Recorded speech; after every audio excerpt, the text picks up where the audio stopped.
Derek Jacobi, in his own words. BBC Radio Archive interview, dated 1st of January, 1976.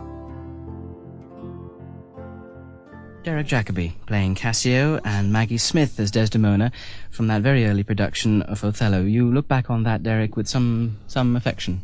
Oh, indeed, yes, indeed. It was a marvellous time for me. It was extraordinary, really, because every performance we ever did, it was like standing in the wings. It was like being in church. Everybody was so quiet, you know. One thought, one knew that one was in the presence of a great performance. Oh, it was a very exciting time, very exciting. It started in 63, and I think from then till about 68 were the really vintage years of the National, because it just happened that everything they did turned to gold in their hands. Some marvellous productions, some marvellous plays. Do you think of yourself as a classical actor? Not really, no. I've done a lot of doublet and hose work in my time. Doublet and hose toga work and things, but no, not really. So what do you think of yourself as? An actor. Just an actor? Just an actor, yeah, a jobbing actor. It seems to me that an actor can melt into the scenery much more than a star can. And as a result of some of the things that you've done on television recently, you've become more of a star. Do you find acting more difficult? I don't quite know what you mean by a star. People recognise you in the street. I think you mean that more people know that I'm an actor now than did before. That's the only difference. They recognise your face? Not particularly, I don't think, as far as walking down the street or going into a shop is concerned. I mean, it all happened from Claudius, but I spent so much of my time in Claudius covered in latex rubber, and I've got a beard now, and I wasn't my own colouring, and I had false noses and everything, that I'm not, thank goodness, immediately recognisable. But I think, you know, you're right in that more people do know that I exist as a performer now than knew before, and that's really the only difference. I don't know, I balk at the word star. It's thrown around so easily. Anybody can be anybody who's well known as a star.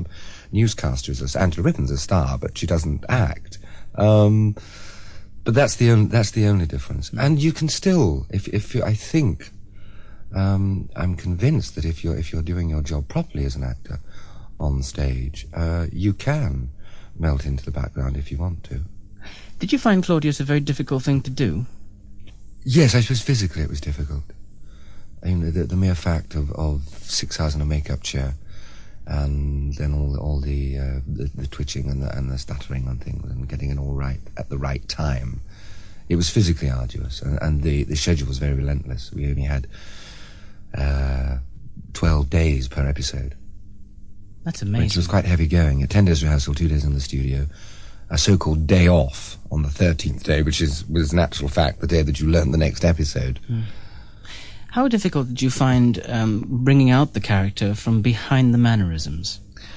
Fairly difficult. Of course, when we started, we all rushed to our history books and got out our Tacitus and our Livy and our Suetonius. Is that the best way to research? No, we were told to throw all those away because the only book that was of any importance at all, as far as we were concerned, were the 2 books that Robert Graves had written. And it's all there. And particularly for Claudius, since he is writing the books, although there is a minimum of dialogue in the books, every line is informed with Claudius. That was the difficulty of putting on the screen, actually, because when you read the books, you are reading what Claudius is writing, and so whatever he says about anybody, it's informed with his own view of them, and so that Claudius is in your mind's eye all the time you're reading the books. You can't do that on the television. He has to come and go, and particularly at the beginning, when he was just the old man introducing it, it was good evening viewers and good night viewers at the end of each episode. Hardly, come along. Well, at the beginning it was, it was just introducing the thing, and then saying, watch next week. We talked about Claudius's mannerisms. Do you find it very difficult working above yours? Because I'm sure every actor must have certain mannerisms, certain safety nets they can hold on to. Yes, I don't think actors are particularly aware of their own mannerisms. I don't think so. Very aware of other actors' mannerisms. But as you know, it's always easier to criticize than to actually do it. It's easier to see other people where other people are being mannered and falling back on tricks than to... Sample complete. Ready to continue?